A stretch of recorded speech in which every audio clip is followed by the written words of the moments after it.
President Trump is going to call for a state of Palestine as a UN member state. That's the breakthrough.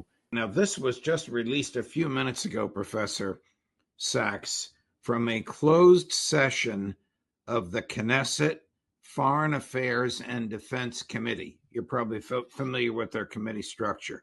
Prime Minister Netanyahu, quote, this is stated in Hebrew, but we used AI to translate it. I think we will need to wean ourselves off American military aid, close quote. If he said that, what does that tell you, Professor Sachs?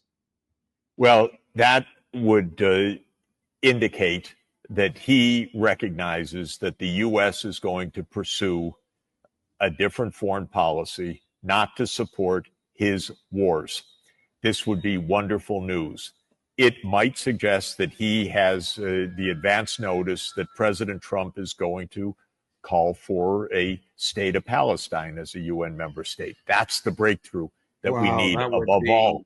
If it happens, and if this quote suggests that, of course, we're reading a lot into it, but if it suggests that, that is phenomenal news. It's interesting, by the way, we should understand how many foreign policy initiatives President Trump is engaged in just this moment that look positive right now. And this is astounding. First is Ukraine. I think he is maneuvering to get that war ended, and he's doing it very successfully.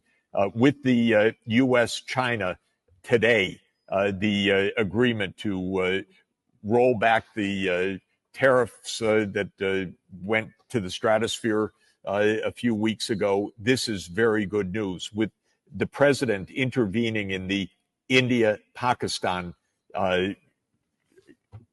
battle of the last few days to bring together a ceasefire, with the president overriding Waltz, apparently, and certainly Netanyahu to say, no, we're not going to have wars with Iran. All of these are peace-seeking initiatives. It's amazing. And if it's true, President Trump will make history. It's very close. He needs to understand and really needs to see that if he says two-state solution, no nonsense, this is the real thing, all his other goals will be achievable. And that is a remarkable, remarkable fact. But think of the ramifications of this quote, assuming that Netanyahu said it. I think we will need to wean ourselves off American military aid. Where are they going to go? Who else is going to give them what the U.S. gave them?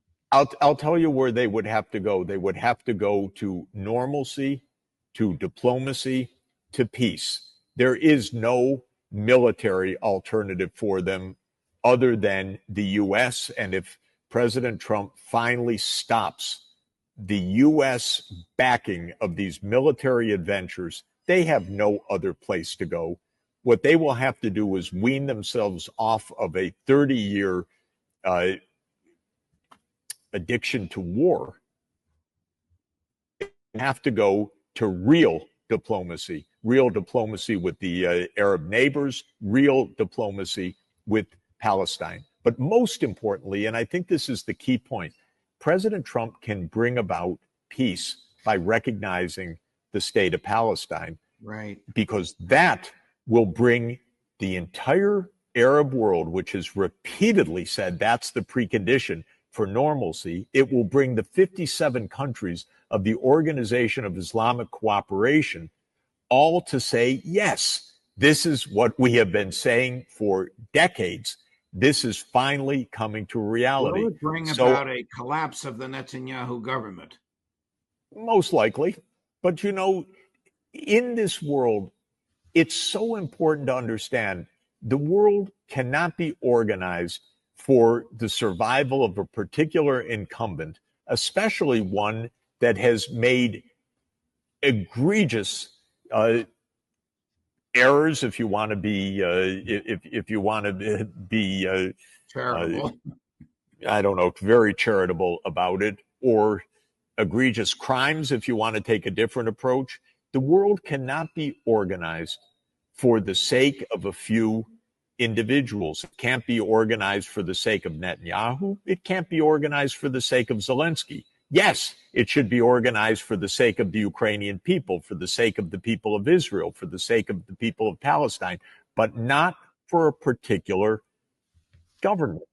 And if the government is extreme, if the government is pursuing an agenda of war when war absolutely makes no sense for their population, nor for the United States, the U.S. role is to say,